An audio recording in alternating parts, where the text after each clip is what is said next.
Okay, so good afternoon, everybody.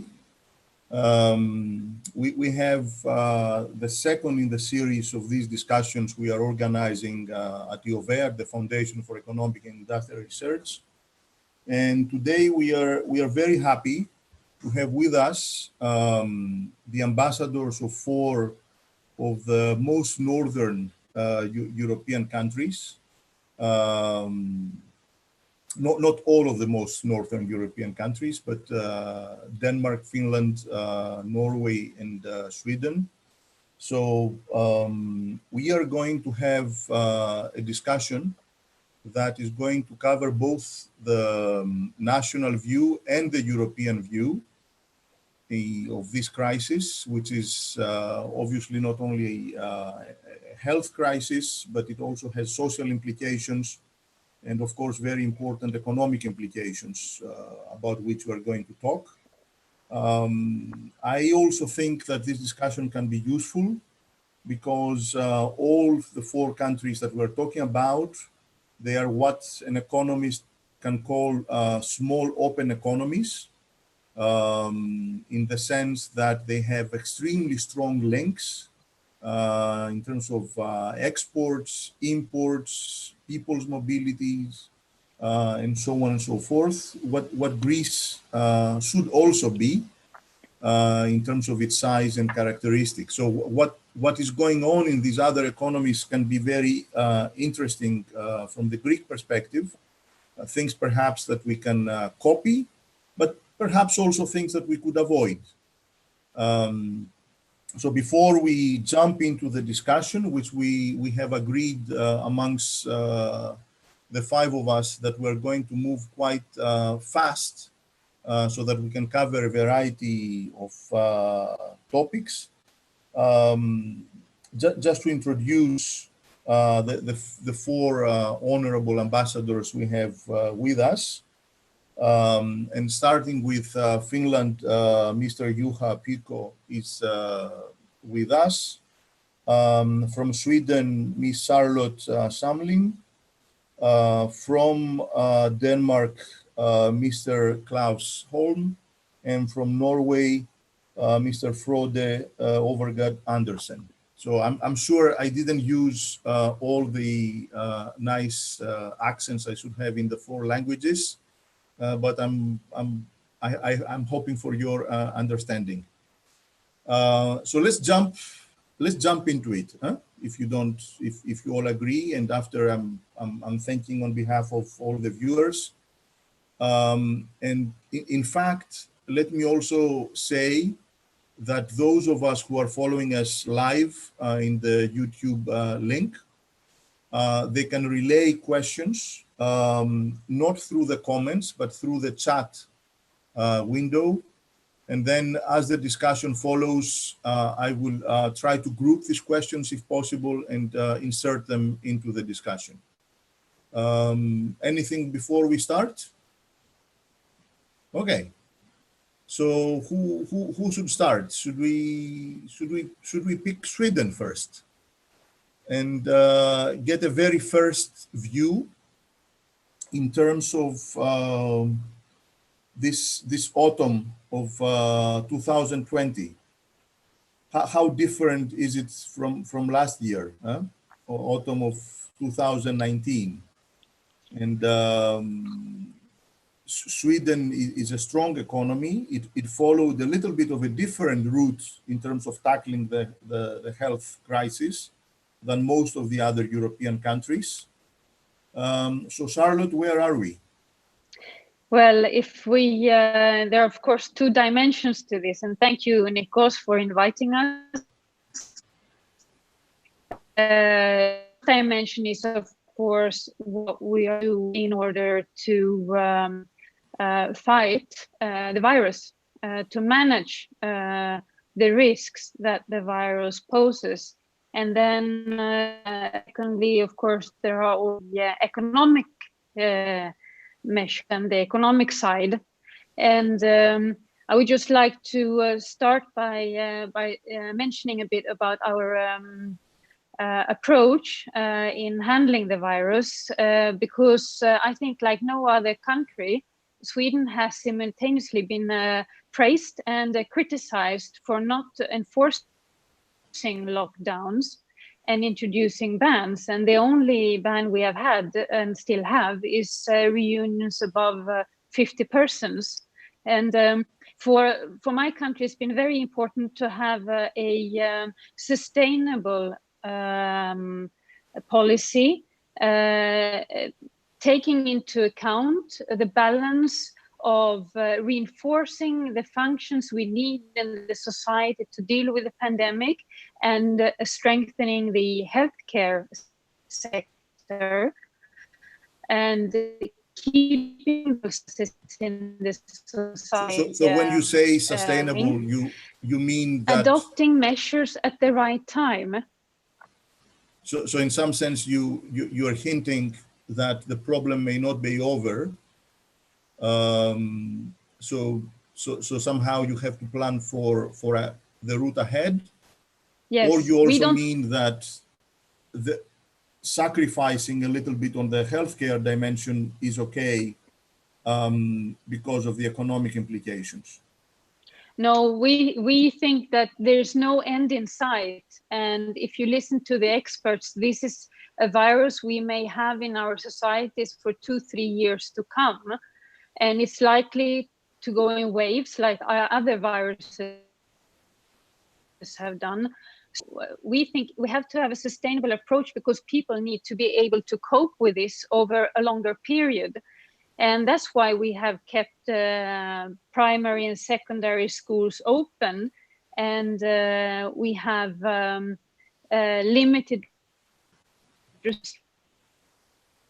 domestic travel and advice against foreign travel. But we would like to have this society functioning because when we look at the figures ahead, we have had now in the month of March, we had 71,000 persons who were given notice. We have a short-time work scheme that now costs us about 2.1 billion euro. And the forecast until the end of this year for Sweden is that maybe even up to 550,000 people will be covered by a short-term work scheme, which will cost us approximately 9 billion euros. So it's very hard to lock down everything and keeping the services up and running, and at the same time having the capacity and the strength in the society to actually beef up the services we need. And that's why it needs to be sustainable, and also the social aspects. And I think that has been very clear in many countries, that the vulnerable in the society, also the vulnerable children, find a very difficult time not going to school, and also domestic violence has increased. So it's really a balance of managing the risks because we cannot get rid of the virus immediately. Right. I have a little question, which perhaps I can ask you later, whether the economic effect thus far would have been higher or lower if you chose to go more with the mainstream in terms of what the other European countries did. But let's perhaps get the different perspectives in. So perhaps if we could move to Denmark. So Klavs, I think the effect or the approach has been a little bit different in Denmark, right? Denmark, right? Yes, we have followed a quite strict line. The overall objective was from the outset that the health system should never be overloaded. That was the very, very important principle that the government laid out. So we closed down severely, very quickly. I have to say, when looking at Denmark, it has been very interesting to see how this was supported by the broader population really from the outset. There has been a huge sense of community among the Danes. I have to say that Denmark has a homogeneous population, but still there's been immense support for this. Even though it has cost a lot of money, our estimates is that we have spent 40, or we will spend 40 billion euros on our How much you said? How much you said? 40 billion euros. And when the chief economist of the government was asked, what about this? How can we sustain this? And what are we going to do? He said, we have a healthy economy. We can borrow all this money, practical, even with a negative interest rate, and we will do away with this problem in 10, 15 years. So he said, it's absolutely not an economic... So let's perhaps get to the economic response in a second. But in terms of the healthcare response, so there wasn't an actual point where the limits of the healthcare system were tested. So you prevented. No. We were not even close, not even close.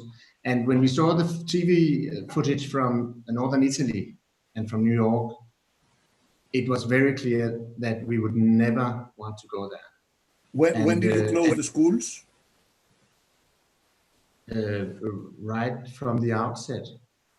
It was one of the first initiatives that we took, and it hasn't been questioned at all, because everybody wanted that we shouldn't get into the red territory of the curve that was shown on national television, and we have been very successful. And I can tell you that now for the last 24 hours we had 0 deaths of corona in Denmark, and the number of people in hospitals is going down, and the number in intensive care units are very, very low. Just to get things in perspective, what is the total population in Denmark, and how many people lost their lives?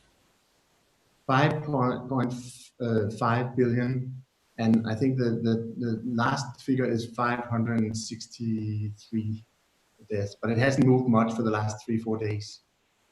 So can we jump into Finland? And Juha, if you don't mind, the approach of the Finnish government was closer to the Danish or the Swedish approach? Thank you, or something else?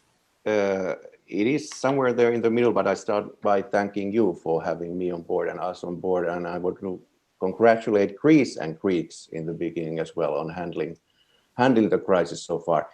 As for Finland, I would say that we probably were, and we are somewhere in between Sweden and Denmark, closer to Denmark in our approach. The restrictive action started in mid-March on the existing legislation, and now since the beginning of May, the government has been relaxing the restrictions. Again, in our case, I mean, it's important to notice that Finland never went into lockdown in the way that Greece did. So it's been interesting to talk to colleagues and friends in Finland who felt it as a lockdown, because anyways, it was so different from here. And that shows how actually these measures, not even depending on the restrictiveness, but they are anyway so unusual that people felt a deep impact, and that's a social, probably societal impact, and then the economic impact obviously is a different one. But I mean, that shows again how there was a lot of that people actually refrained themselves from certain activities rather than following a ban from the government. Yes, in that sense, a bit like in Sweden, like for example, shopping malls and shops, they were never closed as such. But the economic, services activities, there was a real severe decline, obviously, like in anywhere else. But that shows that people reacted because we are human beings, and human beings are not only economic actors. So people acted in an interesting way in a situation that was unusual. And again, to put things in perspective, remind us, what is the total population in Finland? 5.5 million. You said 5.5 million people. And in terms of the impact of the virus thus far? What do we have? We have 6,600 cases approximately, and a bit more than 300 deaths at the moment. And we've been increasing testing. That's one of on the health side. I want to mention that's an issue obviously everywhere, And that's an issue in Finland as well, that we've been increasing the level of testing, which is very important for the future as well. Mm-hmm. Yeah, we should get to that at some point in the discussion in terms of strategies ahead. But let's jump into Norway. Norway, when we get to the discussion about economic policies, perhaps more than the other countries in our company today, also had to worry about another thing that had to do with the oil prices going down. But anyway, how did you go through this in Norway? No, thank you. It was very interesting to see because we were about, I can say, a week, 10 days behind Greece in terms of school closures, etc. So I think we closed mid-March the schools, and but as with the other countries, we didn't close the shops. I've only closed like certain types of activities, like training centers, physiotherapy. Anything that had to do with close contact, like hairdressers and these things, but we didn't close ordinary shops, shopping malls to that extent. So we didn't go as far as Greece as it came to this lockdown period, where we had to fill in these forms to move around the city, and only like special type of movement were allowed. But anyhow, the government were very clear that this was the most strict limitation of personal freedom we had in Norway since the Second World War, and it tells a lot. But the population broadly accepted the measures. There was one sort of major, for foreigners, this is a bit sort of a strange thing that we would get up in arms about. But you know, we had our Catholic Easter, so to say. And Norwegians are very fond of outdoor activities, especially going to the cottage in the mountains for Easter. And that was the major sort of fallout in the beginning, was that we were not allowed to go to the cottage in the mountains, because, you know, people would think that, you know, if I go to the cottage, I'm safe. But the trouble is, as with Greek islands, these cottages have a tendency to be very, very far away from health infrastructure. So if people started going to these remote places and then getting sick, the government said we can't have that, because that would for sure run down our health system completely. So, but all in all, we, as Klavs said about Denmark, we never even were in the red in terms of capacity for health services. So should I ask then? Depending on how things looked in early March or mid-March, and now we have almost the end of May, were you pleasantly, when you say you, the Norwegian society, does it consider what happened a success? Has the outcome thus far been more positive than perhaps one could think? I think or there were negative surprises? No, I think amongst our countries, we are about 5.3 million, and we have around 225 deaths. So it's fairly limited, not as good as Greece, but so people are very satisfied that, you know, we avoided the pictures we saw from Italy and Spain and New York and these things. But then again, I think there is a soberness in the response that this is certainly not over. And the question is, how much did the lockdown cost us? In terms of restarting the economy. So going since you from mentioned that, and should we, would you say, and I'm posing the same question to everybody, that if I ask the average citizen in each of the four countries, would he or she respond that the measures were justified and the economic cost thus far makes sense, given what we had to fight? Or that perhaps this was an overshoot in terms of policies? It's difficult to say, but we did a poll a few weeks ago in Norway, and it was 90% felt that the government's effort to restrict movement and the economic impact was justified and correct. But you know, when we see the unemployment numbers going into the summer and the fall, people might feel differently. But so far, I think the health scare is slowly transitioning into more of an economic scare. Mm-hmm. Charlotte, would you say people looking back are more or less satisfied with the approach taken, or there is a great majority that says something different should be done? Oh, the general perception among Swedes is that the country's the healthcare system and the economy will come out of this situation with the economy largely intact.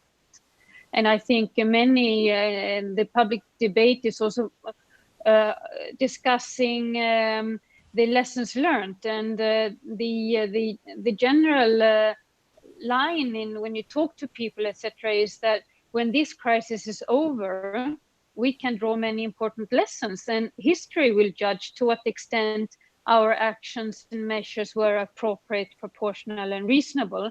But the Swedish economy is very strong. I mean, we of 30% of the GDP, and many, in my opinion, think that we can easily spend some more.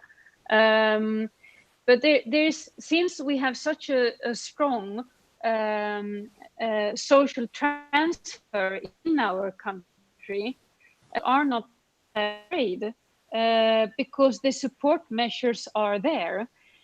But the precarious part, and that has been a weak point in our economy over the last years, is the youth unemployment. And the youth are the ones who need reinforced support at this stage, the ones who may not really have entered the labor market. I see. Actually, correct me if I'm wrong, but I guess looking at each of the four economies, there are two things that that connect you. One is that fiscally, all four, they are rather strong in terms of past deficits and debt levels. Plus, that there has been a history of a strong social state, both in terms of the healthcare system and transfers. With differences, of course, from year to year and from country to country, but I guess, is this a fair description? And that basically means that perhaps the average voter or the average taxpayer may now think that, hey, we have been paying our taxes, and this is a good time to the fiscal make our money effect work. we have seen so far of COVID.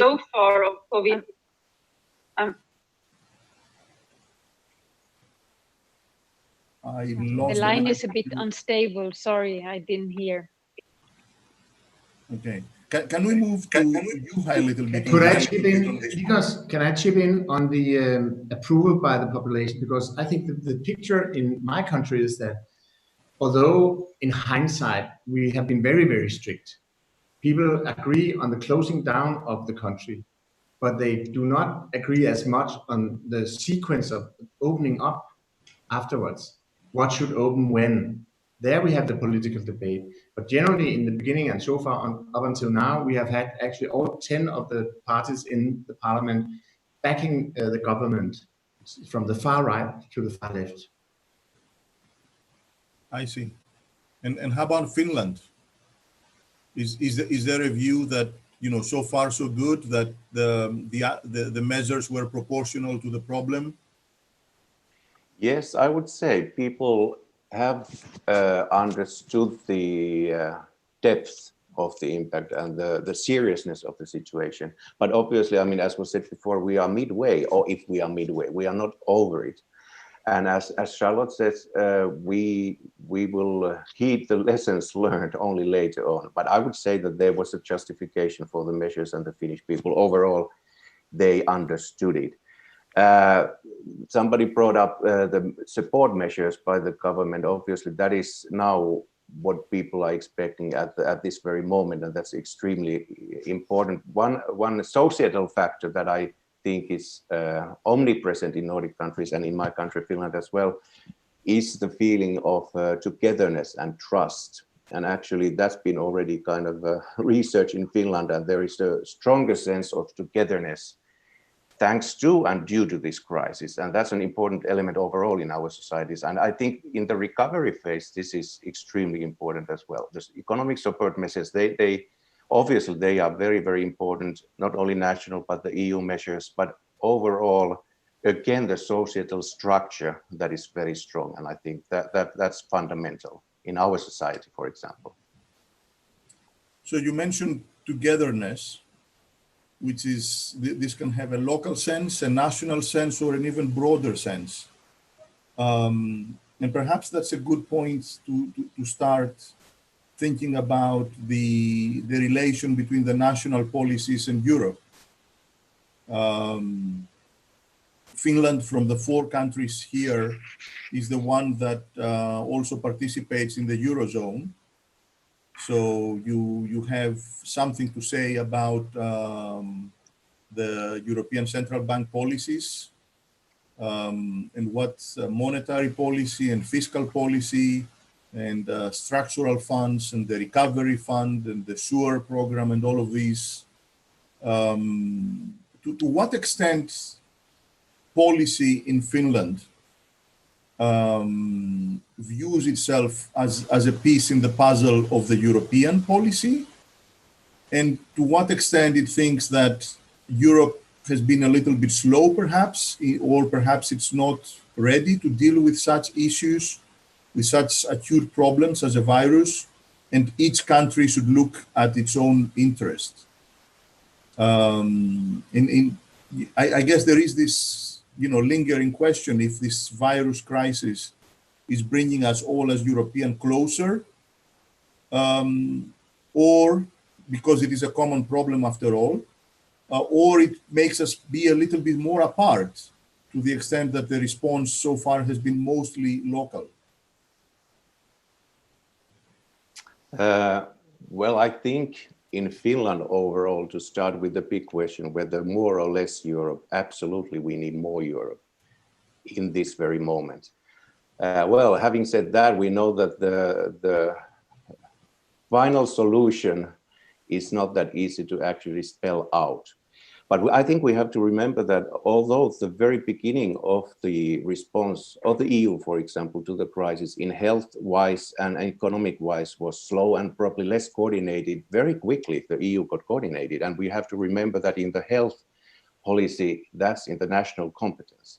So in that sense, I think we have made a long way in 2 months. In terms of ECB, the central bank, it stepped in very early, massively. And the investment bank as well, they are finalizing their plans, and then the EU programs themselves, sure, and obviously now the recovery fund, we have come up with them in 2 months' time. So I think that shows that there is. But before we go to the measures for growth in the future, in terms of tackling this first stage of the health problem itself, we saw that every country basically did more or less what it chose to do, right? In terms of whether it would close the boundaries, the borders, or not close the borders, close the schools, allow people to go in or out or not. It looks like there wasn't much coordination. I'm not saying necessarily there should be, because perhaps each country is different, but the response was at the level of each country, right? Yes, to an extent. As I said, I mean, in the beginning, it was less coordinated in terms of health, in terms of closing Schengen borders. But as you know, now gradually when we are again coming to the phase of relaxing national restrictions, we are talking about opening borders. And there we act on the basis of communications and recommendations by the Commission again, and there is a strong effort to coordinate, and I think that is crucial. And at this point, I just want to mention the importance of the single market, and in that sense, the four freedoms that we need to go back to in full sense, because for a small country, again, dependent on the external world, the single market is the starting point to really kickstart our economy. And I think that goes for the rest of Europe as well, to a large extent. So maybe I should ask the same question to Klavs, Frode, and Charlotte. More Europe or less Europe? Because from the Definitely more viewpoint of, Europe. I'm sorry? Charlotte. Definitely more Europe. Yeah, but what No, more we means? have seen that. I think there is really now after this crisis, we are seeing that we work together on health issues. We also have an agency who is dealing with health issues, but the issue, just one basic thing, and which was also a proposal by France and Germany, which is a very good proposal. We need to have a common system in evaluating statistics. We can't compare today over the borders because everything is done nationally. So first we need to discuss on how statistics is being handled, and then also something that was a great disappointment to my country is how the EU dealt with of equipment and also medical equipment. We thought that with the internal market we could acquire the equipment that we needed. And we saw in the beginning of the crisis, exactly as you said, that the first gut reaction by some member states was to take national actions.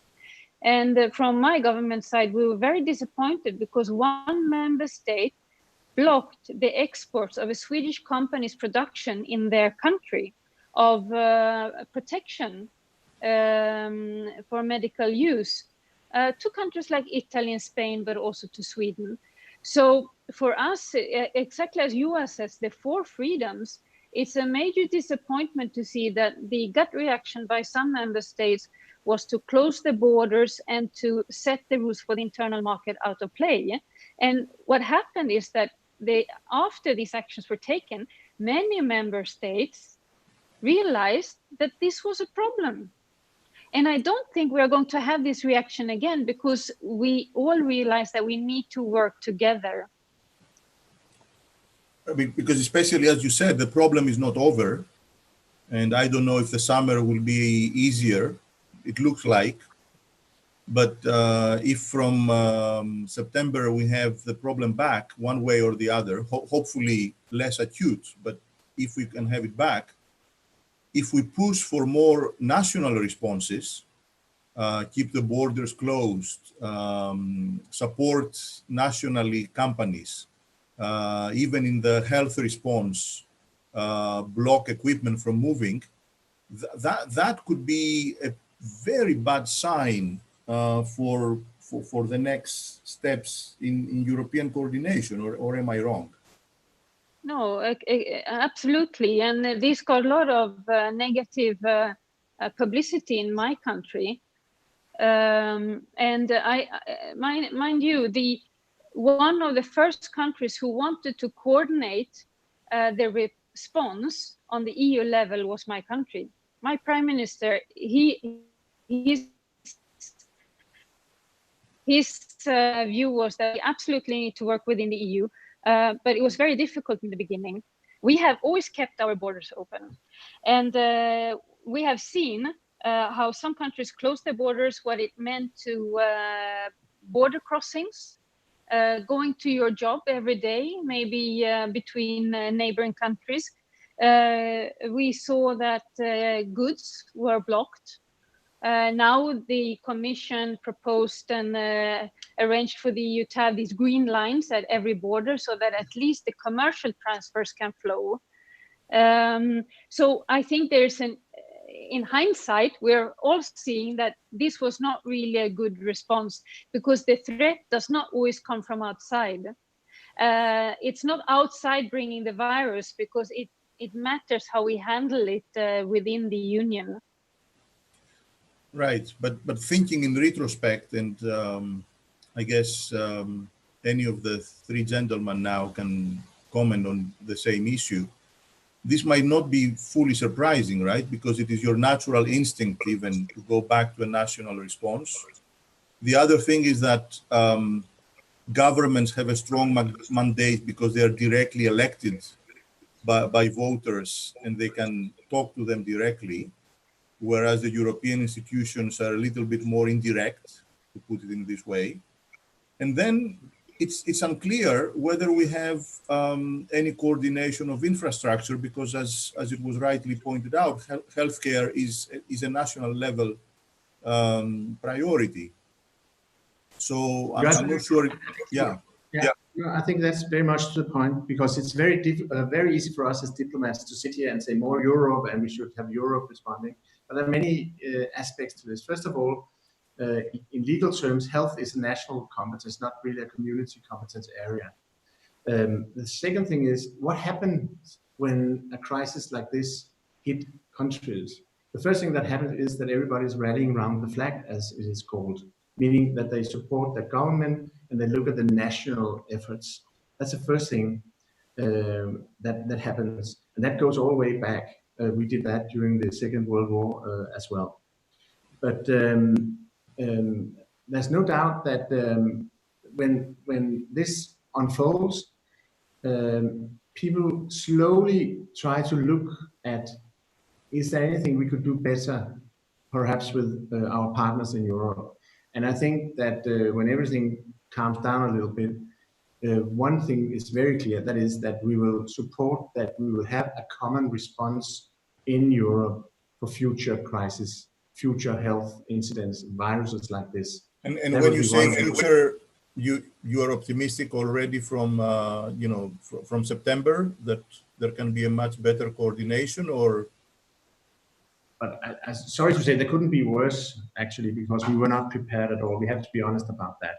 And but now, now even today, we have had a meeting of the health ministers in the EU by video conference, and there's no doubt that there's an extreme will to cooperate and to try to find solutions and capacities, so we will be able to handle future viruses like this.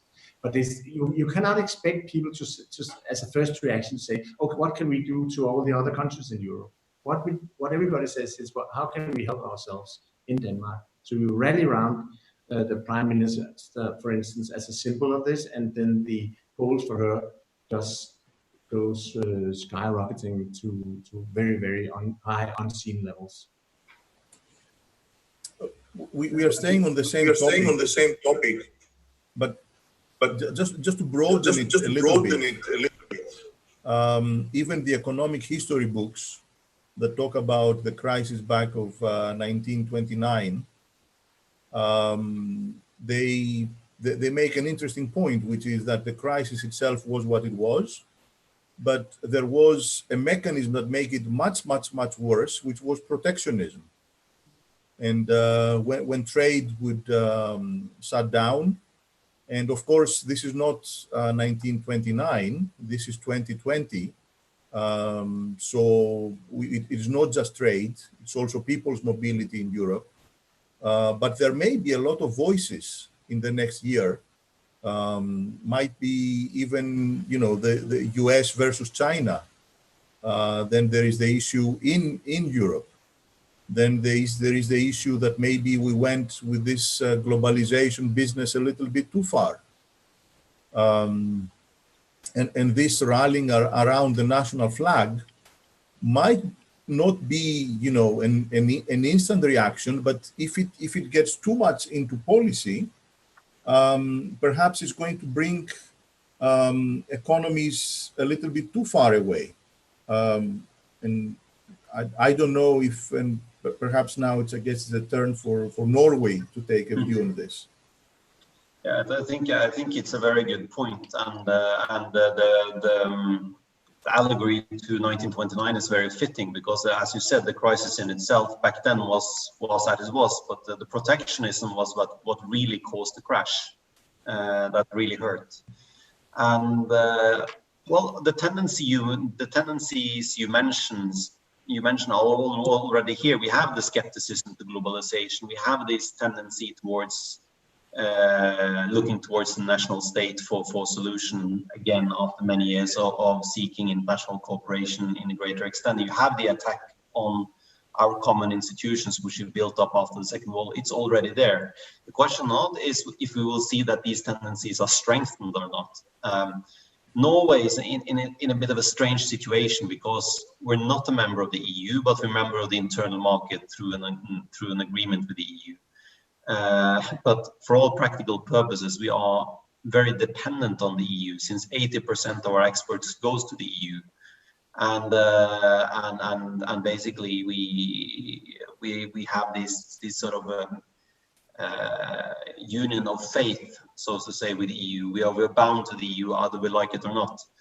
But what is interesting towards this crisis is that, yes, the knee-jerk reaction when the crisis hit was basically to close the border, close everything, and hope for the best. And then we saw that, well, if we did that, nothing would function. So first of all was to reach out to our Nordic neighbors to basically get things moving again, get cargo moving over the borders, solve these problems of, we had, for instance, a case of medical equipment being stuck between Poland and Sweden, and that was solved quickly together with Sweden, because, you know, in the Nordic countries, we are so close to each other that a politician wouldn't go through the embassy. He would pick up the phone and he would phone his colleague in Sweden or Denmark directly. So it's all these things help, because these are the cooperation we've built up to through decades of cooperation. So in some sense, you say, it is difficult to unscramble an omelette, as they put it, right? So that the economies are so much dependent now that if you try to cut the links. Exactly. If you try to cut the links, you can do it for a week or so, but then you sort of then you see all the unintended consequences of trying to shut down, because you can't. Right. But just to play the devil's advocate here, that what you're saying, I think obviously makes sense if you are Norway, or if you are Finland, if you are Sweden, or if you are Denmark, and I'm pretty sure if you are Greece. But if you are Germany, or if you are France, or even Italy, isn't there a temptation for completely different reasons to try to push different types of national agendas? Because we do see a lot of countries that are telling their citizens, if you want to go on vacation this year, you should stay at home and go somewhere at home and support the local economy. You should buy local products to support the local farmers. Governments are supporting their flagship companies, from airlines to anywhere, with several billions. So I understand that there is the issue of the initial, reaction, but isn't it more than an initial reaction, that perhaps we are each going towards our corners? And even if the five of us here, we agree that this is not something that would be good for the economy, would the average voter especially the larger economies, in the next few years support more Europe, or there will be a tendency through the political process for more, national responses? I don't know, what might be the Finnish view? That's $1 million question. I mean, in 5-10 years time, what will happen? But I would like to start trying to look at it from a global level, because you raised, Nikos, China and the US, and it's a fact that at the moment, when we are facing this challenge that is really a challenge of interdependence, Africa and Latin America, they are going through the earlier phases of the virus now. And we, in that sense, the global solidarity is really, probably for the first time ever, it's a real question, that we have to work internationally in order to protect ourselves. It's in our self-interest. So in that sense, I guess with US and China, the tension between them we need a strong Europe for all the European countries in order to really act up and be a strong multilateral international player that not the obvious earlier big players are not any longer. So in that sense, more Europe is needed for the global sake as well. That's one kind of aspect of it. So just to reiterate a little bit what you said, even if there are tensions in the two between the US and China, which is likely that, if you allow me an undiplomatic comment, since I'm not a diplomat, that we might see also building up towards the next US elections. There are pressing issues that have to do with preserving global trade. And then, as you said, to have a coordinated response for when the virus will heat up in more in Africa, and as it currently is the case in South America. And I think I couldn't agree more that a European voice, and that is going to be credible and unified enough, is very badly needed at this point. Can I have to ask this question because a couple of you said this, that you were you surprised and in what ways by the developments in Greece? You live here, you obviously have to, you can compare. So there is the healthcare issue, and then there is the economics. How would you judge what happened in Greece the last 2 or 3 months? Maybe you can start with Klavs. Yes, could I just add one more thing to the trade policy problems or consequences? That I think there's no doubt that we will see a slowdown of globalization, but we should be aware of one thing, that is, protectionism was already there when the crisis started. We had Trump and US-China, we had the collapse of the Doha round, we had the regionalization of agreements internationally. So it was well underway, and so Corona just pushed up the development in even more protectionist direction. So about Greece, I have to say that the first thing I thought of was that this couldn't have come at a worse time, really, because now we finally saw that Greece was on its right way out of the crisis towards a more prosperous and optimistic future. And then this happens. That's the first observation. The second observation is that I have to say, but this is very personal, that I'm very impressed by sort of the normal Greek and the things I see in the street, in the shops, how the politicians act with this huge degree of discipline, which mirrors what I see in my own country, even more than that. I think the Greeks seem to be even more disciplined than the Danes. I still have to underline this is a personal view. So I think that is one of the reasons that Greece has done so well. And of course, the second thing is that Greece is a country where the population is quite spread out. So I guess the Corona problem is mainly in Athens and a little bit in Saloniki and other places. Just as in my country, the Corona outbreak is definitely much worse in the greater Copenhagen area than it is in the rest of the country. So the geography has helped Greece a little bit, but an impressive effort, I have to say. And since we are in at the topic of comparing Greece and Denmark, then let us also think about the links. Normally, how many Danish people come to Greece in the summer for vacation? Do you have this number? Between 350,000 and 400,000. About 400,000 people.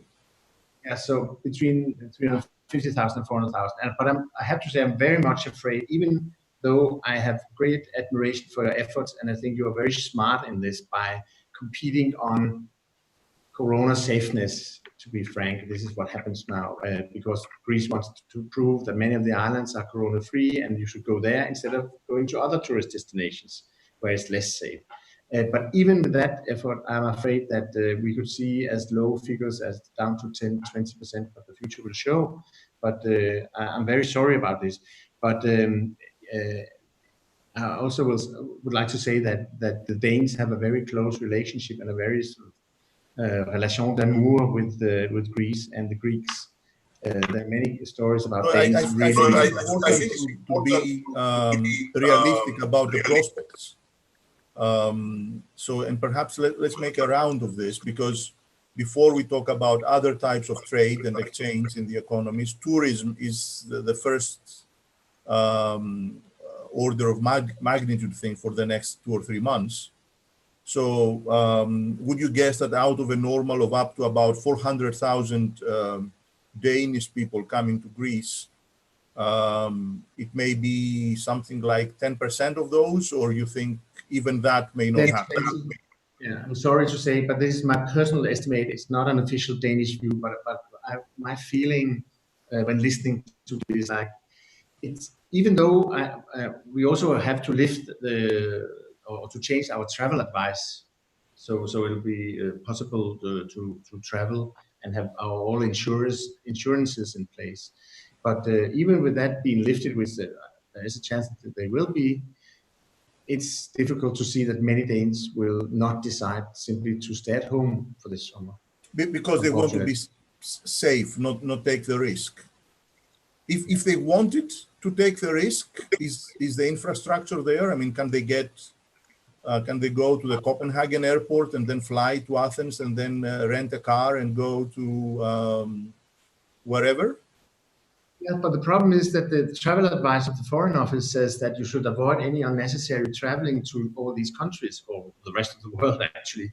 And that has implications for insurances, and people are very much aware of this. It's a money thing. Suppose people get ill and need to be transported back to Denmark, it's going to ruin them. So that's one thing. But the other thing is just why there's a lot of use of the precautionary principle in this.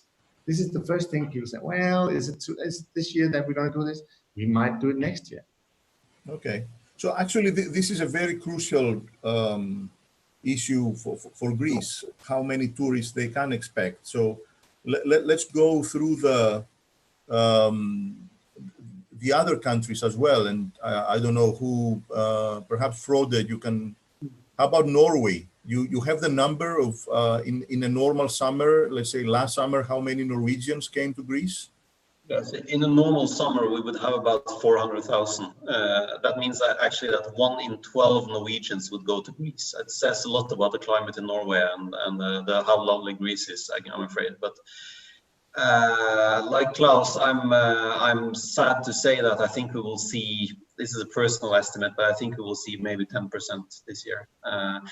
But if you want to go in economic terms, I think the recovery will be very V-shaped, but hope that everybody will be back next year. But I think hopefully we'll be able to save a bit of the season towards third quarter, but the summer is more or less lost for Norwegian tourists. Is the reason that has to do with protecting your and your family's safety? No, it's a travel. It's insurance. No, it's a travel advice from the government saying that you should avoid unnecessary travels until 20th of August.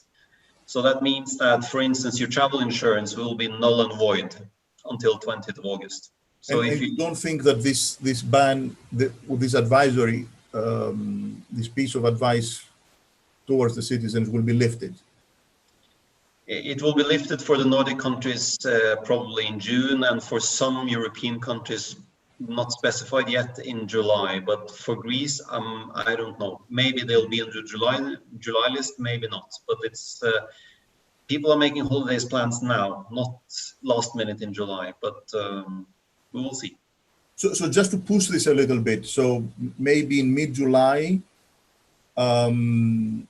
if I'm a Norwegian and I live in Oslo, it would be okay with my government if I actually visit Copenhagen, but it would be not okay to travel to Corfu or Rhodes.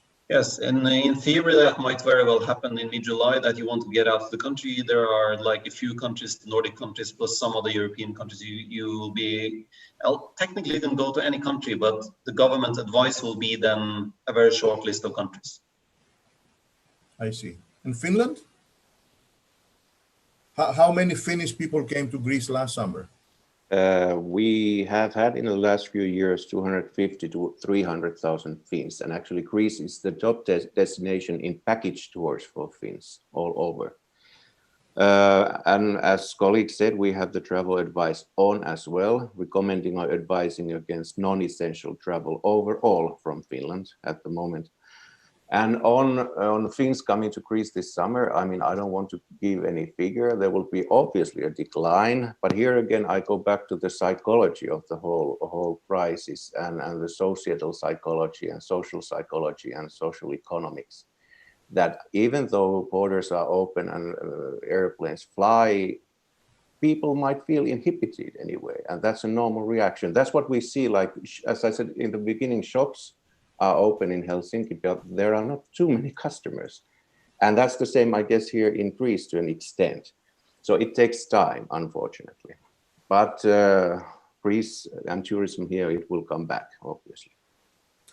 Not to try to be more optimistic than I should, but couldn't we also have the psychology work another way, which is that, you know, after 4 or 5 difficult months, and if it looks like the problem is really going away, and we see the numbers in all countries getting better under that assumption, couldn't we have people that would like to jump in a plane in August or even September and come here, or even that you think is a little bit too close to the problem, and you know, nobody knows how things are going to be from the fall anyway?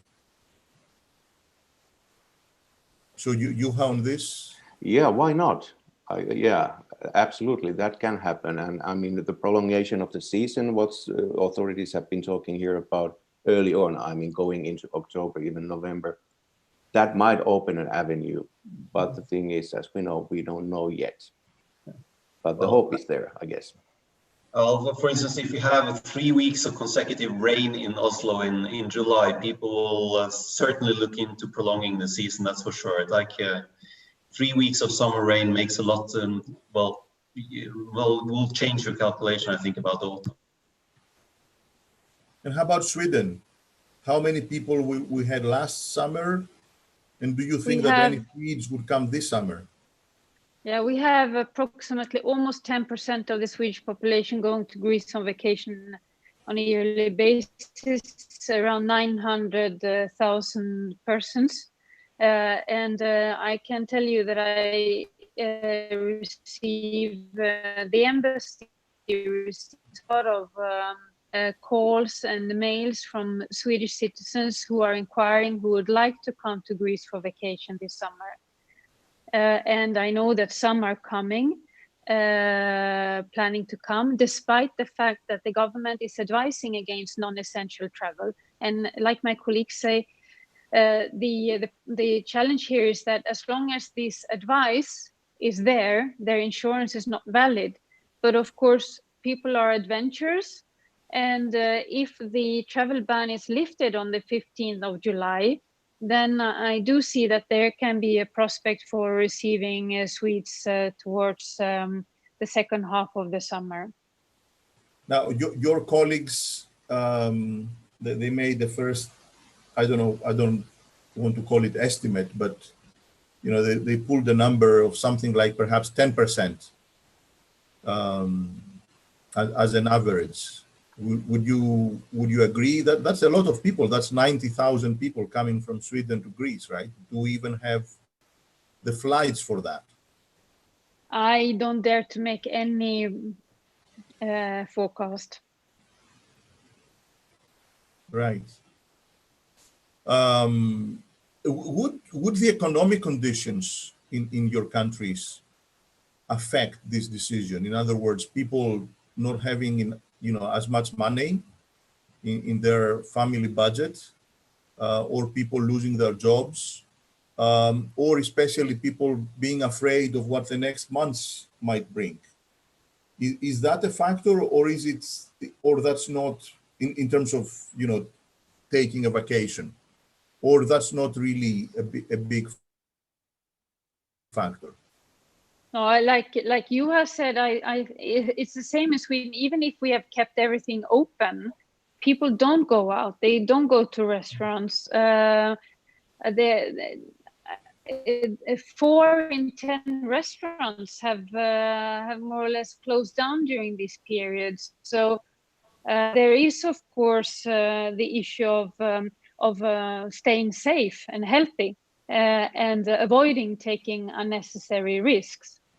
So the health factor is there, and of course one cannot think that the economic developments have an impact, because some people are de facto going to earn less money this year, so they may be cautious to take the whole family on a package trip to Crete. I see.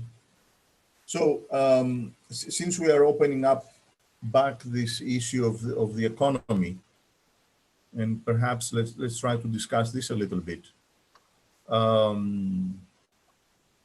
hard do you think, if we get to the end of the year, December of this year, and we try to measure the impact of all this? First of all, do you have like a number in your head for GDP decline and unemployment in each of the countries? I know that there is a lot of noise around all these predictions, but someone has to work with some numbers.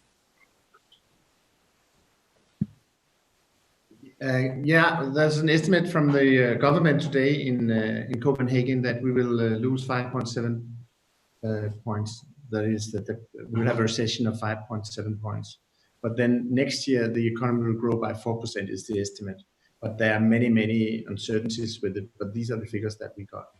And I think that is, you see figures like that more or less all over the place. But unfortunately, they could be worse for Greece, I hear. So you say for Denmark, close to -6% this year? Correct. Yeah. Okay. For Norway, it should be in the area of -4 to 5%. But that will be very dependent on the oil price, especially looking at growth in 2021, because we are in the situation as a bit of the same with Greece, that we got hit on one of our major sectors as well. So for Greece, it's tourism, for us it's oil and energy. So a lot of the oil companies and the energy companies are not making the investments they were supposed to do in 2020. So that will carry on into 2021 and 22 as well. So it's a bit of a precarious situation. And unemployment? Currently running at 10.2 or something.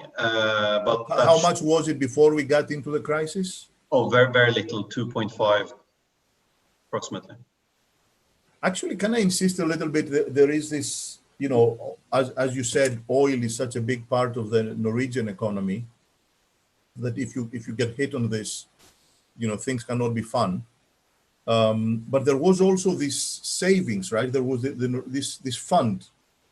And has there been a big hit on this? Is this kind of the Norwegian people's savings? Yeah, we have this, it's called the Sovereign Wealth Fund, which is running at about 1,000 billion euro approximately in net worth. Of course, that means that fund owns about 1.4% of all stocks in the world. So it's taking what you call a paper loss. That the value is of course down, but as long as you don't sell them, that doesn't mean then you don't realize, then you don't make good the loss. But of course, a lot of the money we're now spending, about 20 billion euro, is taken from that fund into the real economy of Norway. So we're not borrowing, we're just making withdrawals from the funds, so to say. So it's in that way we're in a very fortunate situation, but of course it's draining resources fast. And it also has, I'll be careful on that matter, but of course having 1,000 billion in the bank also makes it very easy for everyone to request the government handout. I will be very careful on that note. And can I just correct? I have to correct the figure. The negative growth is estimated to 5.25% this year. 5.2. 5.25. And unemployment, do you know? We'll have an extra 50,000 unemployed from a level which was, we only had structural unemployment, so actually zero, or the 2% that Frode mentioned. And for Finland and Sweden, what would be the growth forecasts? For Finland, from the Ministry of Finance, from mid-April, the estimate of decline in GDP was 5.5% this year, and for the unemployment to go from 6.5 pre-crisis up to 8% this year. But this was April forecast, but those are the ones that are referred to. Could you repeat? I didn't hear you very well. For the growth, for the GDP forecasts? GDP decline estimated 5.5% decline, and unemployment to go up from 6.5 to 8% this year. In Sweden? The forecast for next year is that unemployment may go up till 12% from about 8%, and the GDP contraction would be around 7%. I see. Now, if you look at the numbers of almost all the international organizations, these are, of course, very significant drops in GDP growth, but they're less than what is forecasted for Greece by most organizations. I'm not sure if, since you have a view of both your own national economies and the Greek economy, does it feel right that Greece is contracting more? Is it because of the tourism? Is it because it was just now getting into an accelerating path? And if I can perhaps move a little bit on the boundary of perhaps what a diplomat could or could not say publicly, what are things that could Greece do, not only to soften the recession this year, but especially to build up the prospects from the next year? It is not a secret that Greece has been through 10 very difficult years, and it has come out of these 10 years with a significant public debt. So I'm sure that there will be a discussion in the next few years about how Greece can grow stronger, but also what one can do with this debt. So how does this look? And any advice towards Greece?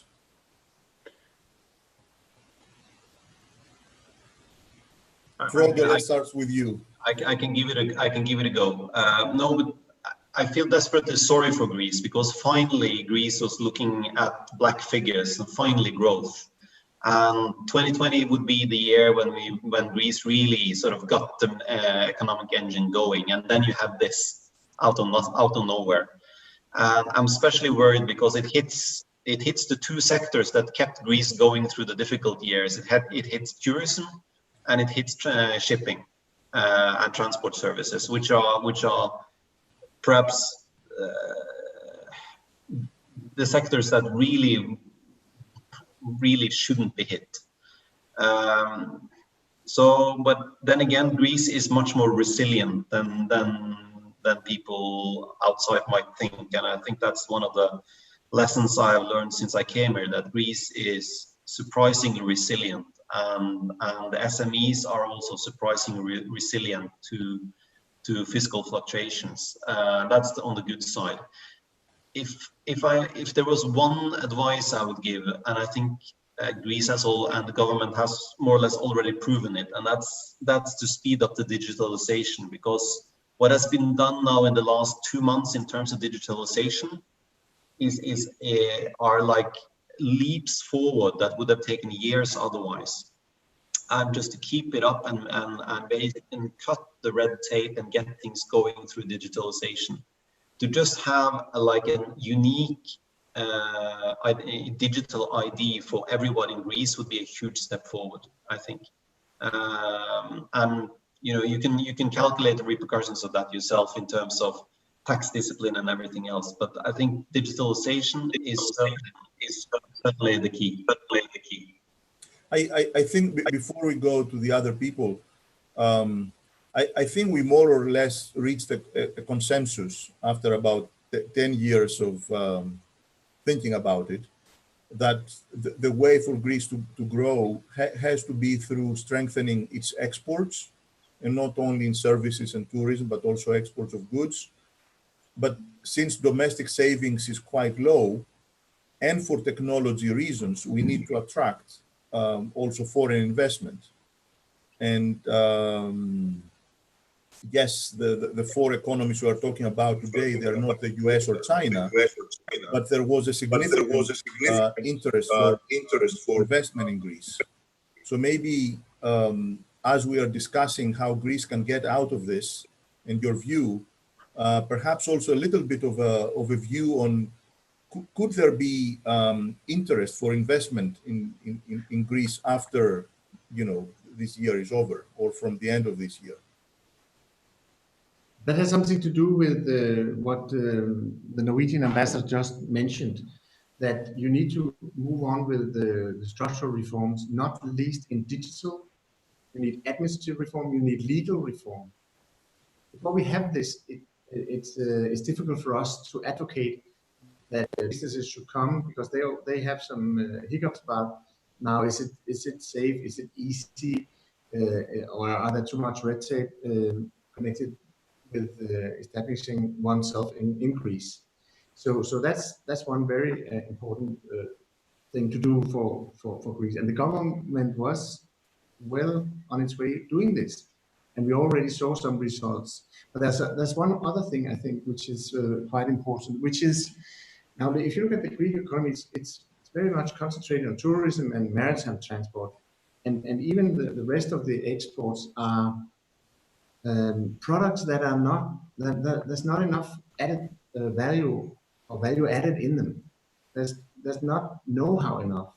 It's like I wouldn't say raw materials, but if you look at the refined oil, petrol, or if you look at the olive oil, I mean, they are rather simple products, and there's not much to be earned by exporting such things. So you need to diversify your economy more and put some more knowledge in, and this you do by means of your excellent educated population, and continue, of course, also reforms of the educational sector.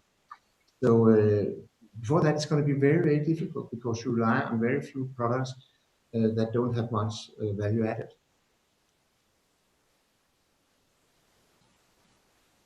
Juha or Charlotte? Any Probably, advice for the Greek economy? I doubt advice. I think colleagues, they have mentioned or raised many issues that are crucial. I mean, not only for Greece, but I think for many other countries as well.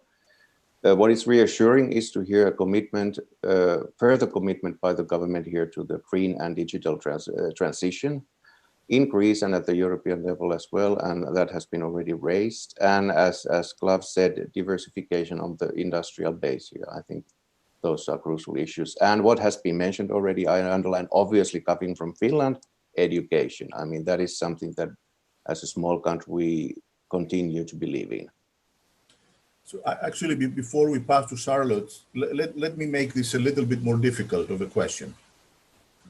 Because I guess if we sit here and discuss for a long time, for sure we will agree that we need structural reforms that will open up markets so that eventually Greece can sell abroad items, services, and especially goods that, as Klavs said, would have more added value. And as Juha said, you know, they will incorporate more innovation and all of that stuff. But at the same time, with pushing for these structural reforms, you need to fund this transition, right? And Greece had, as you know, had agreed on a path of primary surpluses that were quite high. This year, the rules for fiscal discipline, they're out of the window at the Eurozone and the EU level. Who knows what's going to happen next year? I guess it depends on the virus developments. But this brings us to the question, to what extent there should be transfers or facilitation of loans towards economies like Greece, if they want to push for higher growth, so that they don't lose access to the markets and they don't lose the needed liquidity. I don't want to use the word solidarity because it can mean different things to different people, but assuming Greece gets on the right path, how could Europe or could Europe help for that? So, Charlotte, it's a difficult question, perhaps. Well, I think if we are in a crisis, and a crisis brings disruption, and so we have to think out of the box, and we have to readjust, and this takes time, and it takes more time for us than what it takes for business, because while we are sitting here discussing, companies dealing with trying to see how they diversify their supply chains geographically, how they can move production closer to home. And if there's going to, and there are a lot of support measures already from the European Union, I think 36 billion euro of the remaining structural funds is to countries' disposal. And there's a loan from the ESM, unconditional almost. This money should be used by Greece to continue on the reform path on the digitalization, as my colleagues have mentioned, and to move on the green economy and diversify and also work with the renewables. I think that Greece should try to see if it can take advantage from European companies moving some of its production closer to home, because you need desperately manufacturing, and you need, as also Klavs said, you need added value to your products, and here, in order to attract companies to come here, it's not only loans from the EU or maybe even grants. It's really very much a question on the rule of law and efficient tax collection, and having a good regulations, get rid of red tape. I can already now see that we have about 40 Swedish companies in Greece. All the big ones are here. And over the last 3 years, we have had 5 new establishments here. This biggest investment ever done by Intrum, they bought NPLs of more than 400 billion euros and millions. So I think there is these companies come here because they do see a future, because people want to pay back their debts. And we have another fantastic development is Ericsson, together with the Greek partners, leading the implementation of 5G. And this combined with the major leap you have had in the digitalization lately, creates a fertile ground for attracting investments, because it shows that you are thinking about the future and you want to to lead in Europe in the new sectors. And I know also that my colleagues are also busy, like we are, in renewables, for instance. Dismantling the lignite plants in Western Macedonia is something that creates huge opportunities. So what we need is less red tape, and we need a much quicker handling by the Greek authorities in all kinds of investments, and to ensure also that the cadastre system is finally working. Can I still insist a little bit? Structural reforms are very important. Yes, I would fully agree. But can I still a little bit insist on one item, which is, as we're moving towards the end of the discussion, one of the tensions that we saw, I think, all over the last 10 years with the 3 adjustment programs was this idea of structural reforms that I guess several people explained why they were needed. But at the same time, investment in the country was actually very, very low, extremely low. And that was the main driver for the deep recession over the 10 years. So you need 2 things, right? I mean, you need to be fixing the engine, but you also need the fuel. And Greece is going to have this year an extremely high debt to GDP level, given the recession. It can still borrow from the international markets, but it also has a mountain of debt. And the debt issue may become important not only for Greece, but also for other countries. You're representing here 4 countries that the structure of the economy is strong, but also fiscally, as we discussed, you know, the situation is good. But is it enough in terms of the European perspective to expect that the weaker economies would just go through this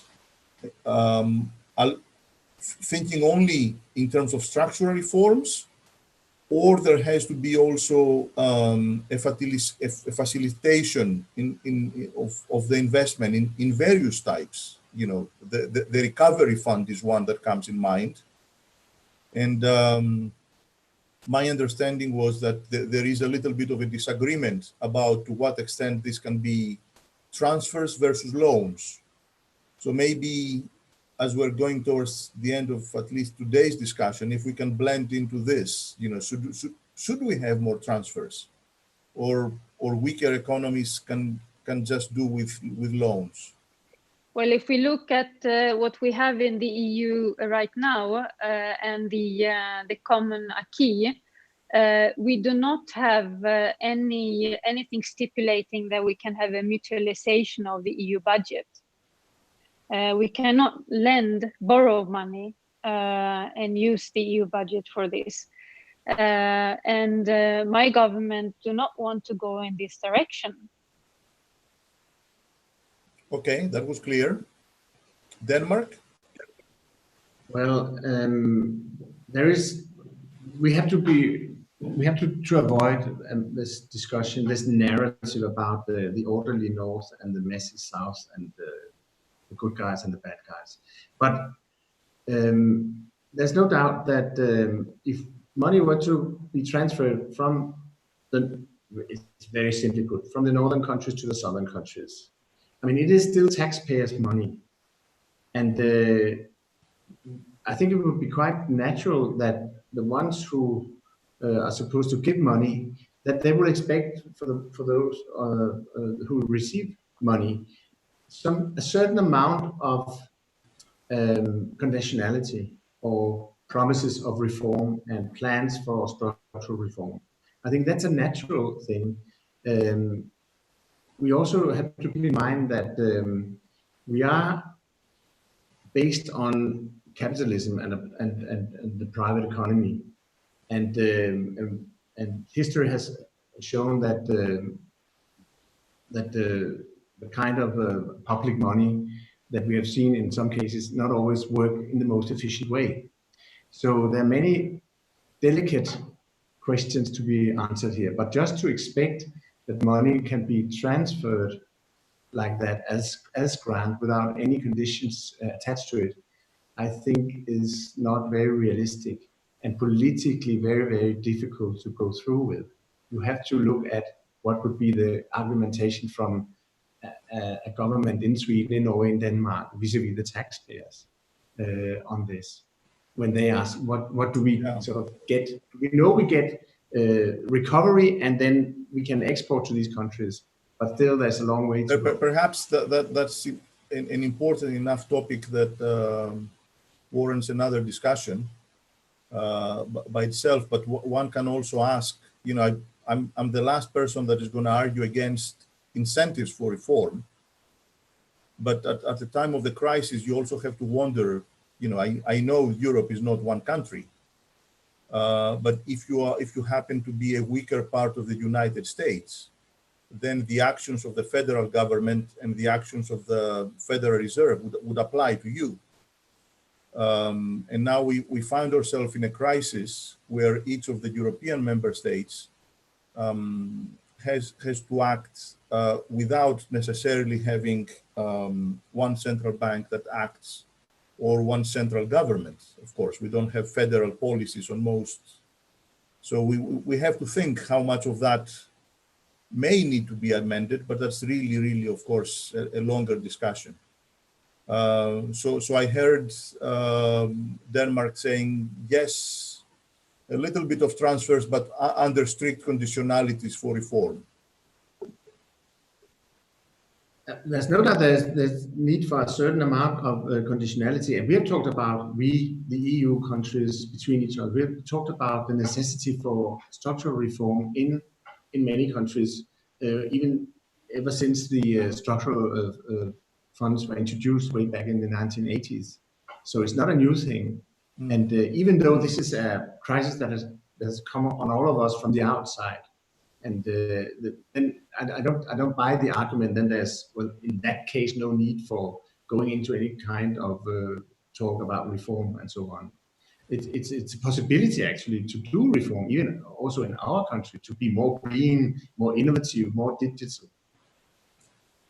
Right, and as we need to wrap up, but let me jump to Finland, which, being of course a part of the Eurozone, has been part of these discussions through the rescue programs for Greece and for the other Eurozone periphery countries already from, I guess, 2010. So where are we in terms of this? Does it look like we are moving towards a terrain where, without relaxing the rules a little bit, we may have the risk of some of these economies not making it after all? Listen, I have to be honest here. I have to be really careful what I say. Obviously, if we are finally talking about the transfers or grants or loans, a recovery fund, we know that the proposal will come out tomorrow, and that's what the government of Finland, for example, obviously officially has said that they will look into it and comment on it when they have read it.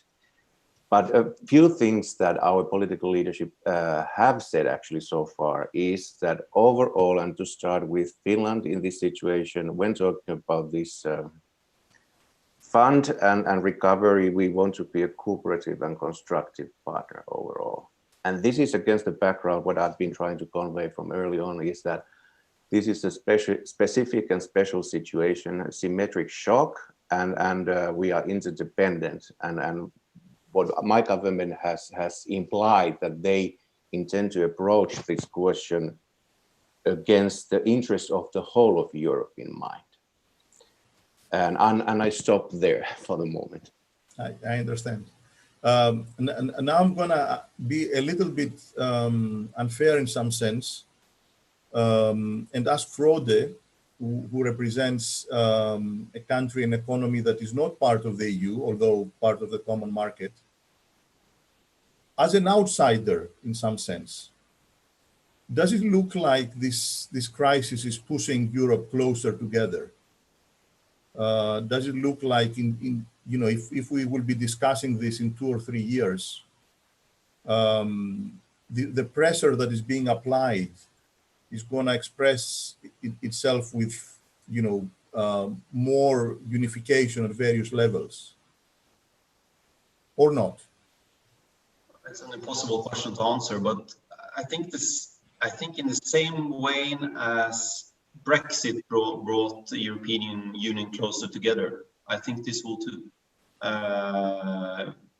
The European Union has had a remarkable history of evolving through crisis. So I can't really see any reason why this crisis should be an exception. And everybody was so gloomy before the Brexit negotiations that this would be like a domino thing, that once Britain wants out, and everybody will fight for their own interests, etc. So, no, I'm not taking a pessimist view on that, to be honest. As long as you don't ask me what I feel about the European Union and if Norway will again vote to be members of the European Union, I'm fine with the question. Right. Yes. No, I didn't ask you that.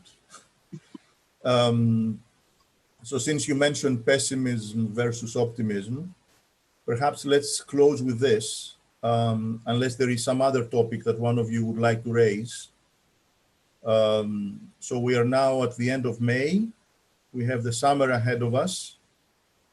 And then there is the prospect of the health problem coming back one way or the other. At the very start of the discussion, I think Charlotte said that this may be a problem we have to live with for the next 2 or 3 years. Would it feel like that? So I'm asking you to predict, and I know it's an impossible prediction, but if we are at the end of 2020, you know, Christmas Eve of 2020, would we look back and say, oh God, what was it that we went through, and then the future is going to look good? Or would we still think that we are at the middle of the battle? What is your gut feeling about this? Are we mostly done with the problem, or are we now starting? Well, so this is our last round. I think that yeah, the honest answer is we don't know. But what I think we do know is that the world is never going to be the same again, 1-to-1. We will see deglobalization. I'm pretty sure that we will see de-urbanization, because people will be much more reluctant to live in big conglomerates again. We will see increased poverty in some developing countries and in some poor parts of emerging economies also. But then we will also have some positive effects, which I think would be faster digitalization and use of our digital means in our work situations, like remote work and distant learning and communicating over the internet. So it's just a few examples of what we will see as a consequence of this. But it can go much further. And the most important thing is, of course, what about trade? Will protectionism continue? Then good luck for the next general director of the WTO, who is going to be appointed now after Azevedo has left the organization. So Juha, you know, Christmas Eve of 2020, how would it feel in Helsinki? I want to be, and I am an optimist in the sense that I want to underline that I hope that we all learn something about it. Klavs already said it, and actually I listed things on a general level that not only Greece but Finland and everybody. We can probably point out at this point, I mean, importance of early action, preparedness, comprehensive security that we have in Finland. I mean, economic, military, you have to look at the wholeness all the time.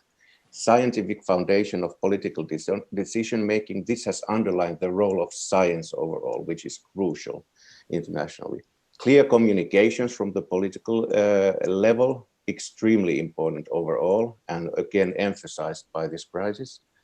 Humbleness while confronting something new, which is really important. What I have seen from my home country, the politicians say that I don't know the whole picture. I have to make the decisions without complete information and data. And I think that is great. I mean, that is, you have to be humble there. solidarity. We don't necessarily like that word, but we have to be able to come around it and come across it, because that's global solidarity and interdependence. That's the thing. And lastly, the thing that I mentioned earlier on about Finland and Nordic societies, I guess, is the sense of togetherness and trust. Again, this underlines the needs of trust amongst institutional and societal actors in any society to be a foundation for any recovery from crisis. Thank you. So now Frode or Charlotte? Well, I think, like Juha said, one of the big gains from this is that we will have more respect for each other, and we will have more respect also towards those who are feeling the burden of handling the pandemic, particularly the healthcare workers. We are discussing that a lot in Sweden, how to facilitate their work, how to create a better working environment, how to protect people. And also, paradoxically, as we still have the trend of increased protection that Klavs mentioned, I think we will in this line also see a bit of a heavier burden on our public finances, because this costs money. It costs money to shut borders and to support your own business.